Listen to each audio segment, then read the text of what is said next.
हिंदू राष्ट्र के शोर में दबती असलियत, क्या आपके बैंक खातों में लग चुकी है सेंध? विचार एवं विश्लेषण। दोस्तों, आज के डिजिटल युग में आपने साइबर फ्रॉड या ऑनलाइन ठगी के बारे में तो जरूर सुना होगा। आपके पास एक अनजान नंबर से कॉल आती है, कोई मीठी मीठी बातें करके या डरा कर आपसे आपका ओटीपी मांगता है और पलक झपकते ही आपकी जीवन भर की गाड़ी कमाई बैंक खाते से गायब हो जाती है। जब ऐसा होता है तो हम अपनी किस्मत को कोसते हैं या पुलिस के पास भागते हैं। लेकिन जरा सोचिए, क्या हो अगर मैं आपसे कहूं कि आपके साथ इससे भी बड़ा फ्रॉड हुआ है, और ये फ्रॉड किसी अनजान हैकर ने नहीं बल्कि उस सिस्टम ने किया है जिसे आपने खुद अपना कीमती वोट देकर चुना था। शायद आप सोचें कि मैं यानी आपका साथी मोहन आज मूर्खतापूर्ण बातें कर रहा है, लेकिन गहराई में जाकर देखेंगे तो पिछले 11 सालों की तस्वीर और छत्तीसगढ़ के ताजा हालात कुछ और ही कहानी बयां कर रहे हैं। हिंदू राष्ट्र का अफीम और चरमराती शिक्षा व्यवस्था पिछले कुछ वर्षों से हमारे देश में एक अजीब सा नशा घोल दिया गया है।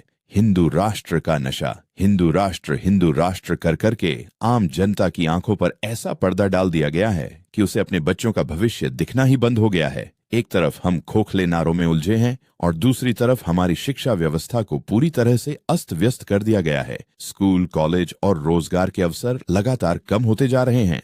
मोदी चाचा के पिछले 11 सालों के कार्यकाल को अगर ध्यान से देखा जाए तो भावनाओं को भड़काकर असल मुद्दों जैसे महंगाई, शिक्षा और स्वास्थ्य को हमेशा हाशिए पर धकेला गया है। जनता आसमान की तरफ देख रही है और जमीन पर उनके पैरों तले से जमीन खिसकाई जा रही है। छत्तीसगढ़ के सहकारी बैंकों की लूट का सच अब आते हैं सबसे ज्वलंत और खतरनाक मुद्दे पर, जिसने इस राजनीतिक फ्रॉड की पोल खोलकर रख दी है।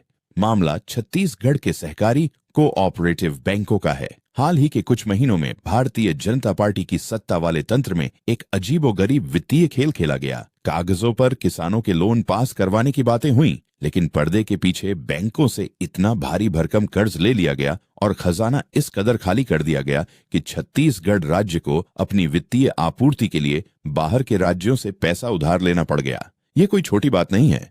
एक ऐसा राज्य जो संसाधनों से परिपूर्ण है, उसे अपने बैंकों को बचाने के लिए दूसरों के सामने हाथ फैलाना पड़े, ये सीधा सीधा वित्तीय कुप्रबंधन और संस्थागत लूट का इशारा है। जब सच सोशल मीडिया पर आ गया, चोर चाहे कितनी भी होशियारी से चोरी करे, सुराग छूट ही जाता है। जब बाहर के राज्यों ने अपने दिए हुए पैसे वापस मांगने शुरू किए तो छत्तीसगढ़ के बैंक अधिकारियों के हाथ पैर फूल गए। खजाने में पैसा था नहीं और ऊपर से दबाव बढ़ता जा रहा था। इस भारी मानसिक और प्रशासनिक दबाव को अधिकारी सह नहीं पाए। अंततः सिस्टम के भीतर की यह घबराहट और वित्तीय संकट की यह बात सोशल मीडिया पर लीक हो गई। आज यह बात दबी जुबान में हर उस व्यक्ति तक पहुंच रही है जो इस तंत्र की कार्यप्रणाली को समझता है। वो ही था आपका ओटीपी। साथियों, साइबर फ्रॉड में ठग आपसे आपका ओटीपी मांगता है। इस राजनीतिक फ्रॉड में आपका वोट ही वह ओटीपी था जिसे भावनाएं भड़काकर हिंदू राष्ट्र के नाम पर आपसे ले लिया गया। और एक बार जब सत्ता की चाबी उनके हाथ में आ गई तो आपके राज्य के खजाने, आपके सहकारी बैंकों और आपके बच्चों के भविष्य में सेंधमारी कर दी गई। समय आ गया है कि इस छलावे को समझा जाए। धर्म और राष्ट्रवाद का चश्मा उतारकर जब हम अपने खाली हो रहे बैंकों और बर्बाद हो रहे स्कूलों को देखेंगे, तभी हमें समझ आएगा कि असली खतरा कहां से है। जागिए, सवाल पूछिए और अपने हक के लिए खड़े होइए, क्योंकि अगर अब भी हम खामोश रहे तो कल हमारे पास बचाने के लिए कुछ भी नहीं बचेगा।